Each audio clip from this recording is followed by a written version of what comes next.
Ano chef? Karyoka ba chef? Okay, karyoka pala ito mga kababayan. Wow, grabe. Ang galing talaga ni chef maggawa ng karyoka oh. Anong laman yan chef? Cheese pala yan. Cheese daw laman yan mga kababayan. Thank you ulit chef ha. Grabe ang galing mo talaga magluto. Sinishare mo sa ating mga kababayan. Thank you.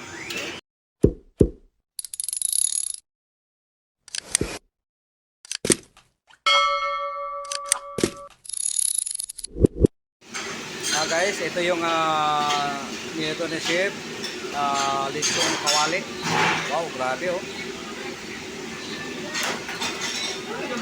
Lechong kawali. Yan.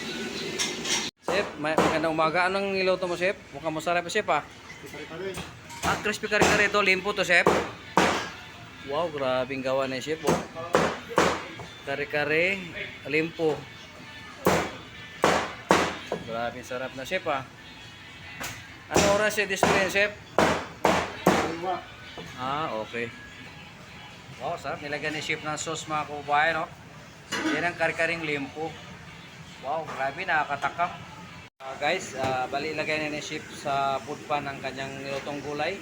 Kasi i-display na yung mga kababayan. Yan, no? Wow, di ba? Napaka-healthy gulay ito mga kababayan kasi 4 na klaseng gulay na kasama niyan. 5. 5. Chef, ano pa sikreto na chef? Bakit masarap ang niluto mong gulay, chef? Pagmamahal. Talagang kasama pagmamahal daw mga kababayan. Tama nga sila. Halos lahat ng mga chef ito, tinatanong ko, pagmamahal daw talaga. Yan lang. I-display na yung chef to. Good morning, ma'am. Ano ba yung dessert na ginawa mo, ma'am?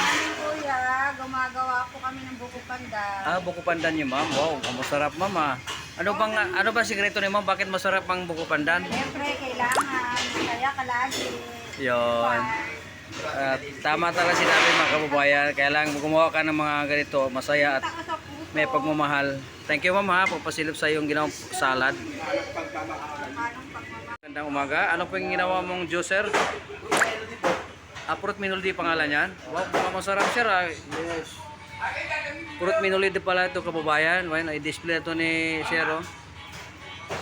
Sir, ano bang halo dyan sir? Parang masarap. Mansanas, pakwan, tsaka mangga. May gata siya sir? Yes. Okay mga kababayan. Wow, i-display na yun ni sir oh. Sir, salamat sa papasilip sa iyong ginawang juice ha.